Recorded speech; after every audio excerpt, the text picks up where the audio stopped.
Go yard. I got so much motherfucking design on right now.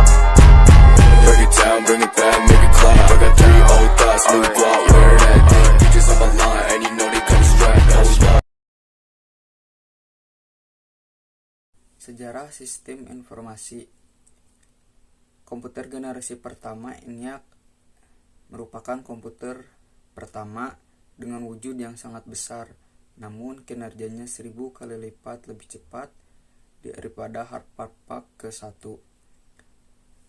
ENIAC ini dirancang oleh John Mauchly dan John Perspex pada tahun 1946.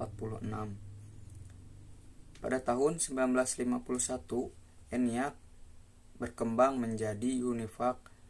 UNIVAC di sini dirancang untuk memperkecil dari segala aspek mulai dari ukuran, tabung, dan berat.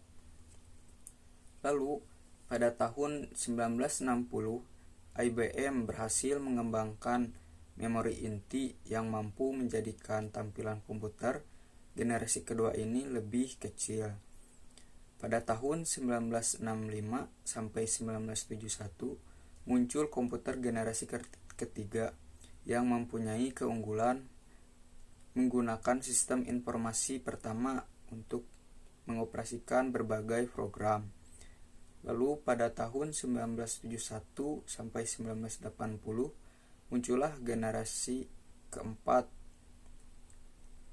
dan ditemukannya mikroprosesor. Nah, mikroprosesor ini berfungsi untuk menjalankan pemrosesan informasi pada sebuah komputer. Mikroprosesor pertama yaitu Intel 4041. Saya Ratih Pratiwi Meliana akan memaparkan mengenai konsep sistem informasi manajemen. Konsep dasar informasi sendiri yaitu bersumber dari data.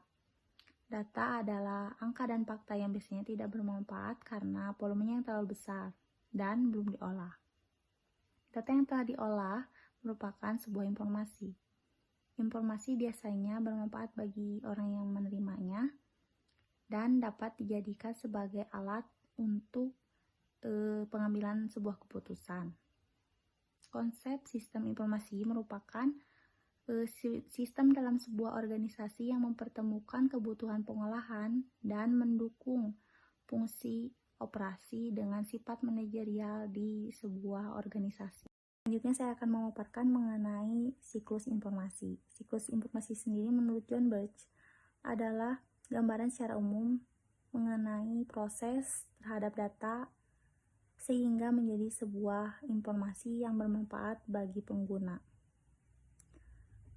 Tahapan siklus ini yakni dari mulai data mentah lalu diolah dan ditangkap menjadi input, kemudian diproses dengan model lalu menghasilkan output yang berupa informasi, kemudian informasi digunakan sebagai pengambilan keputusan dan menghasilkan data baru lalu diinput lagi, dan begitu seterusnya sehingga membentuk sebuah siklus informasi.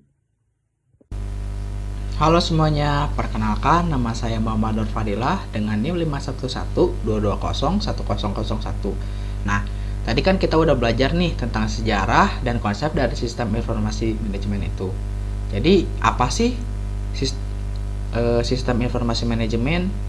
Nah, jadi sistem informasi manajemen adalah kumpulan dari interaksi sistem-sistem informasi yang bertanggung jawab untuk mengumpulkan dan mengelola data, untuk menyediakan informasi yang berguna untuk semua tingkatan manajemen di dalam kegiatan perencanaan dan pengendalian. Lalu siapa sih pengguna sistem informasi manajemen? Nah, jadi pengguna output komputer adalah karyawan yang di bidang akuntansi. Beberapa informasi yang dihasilkan sebagai produk sampingan dan dari aplikasi akuntansi juga tersedia bagi para manajer. Ketika perusahaan menerapkan konsep sistem informasi manajemen, penekanan akan bergeser dari data menu ke informasi dan dari karyawan administrasi ke pemecah masalah. Lalu bagaimana sih masa depan dari sistem informasi manajemen? Jadi masa depan dari sistem informasi akan didorong oleh biaya yang rendah dan meningkatkan kekuatan komputer maupun komunikasi.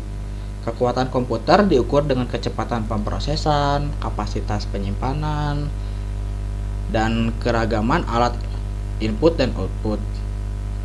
Kekuatan komunikasi diukur oleh biaya dan kecepatan transmisi seperti jumlah data yang dapat dikomunikasikan dalam satu waktu tertentu.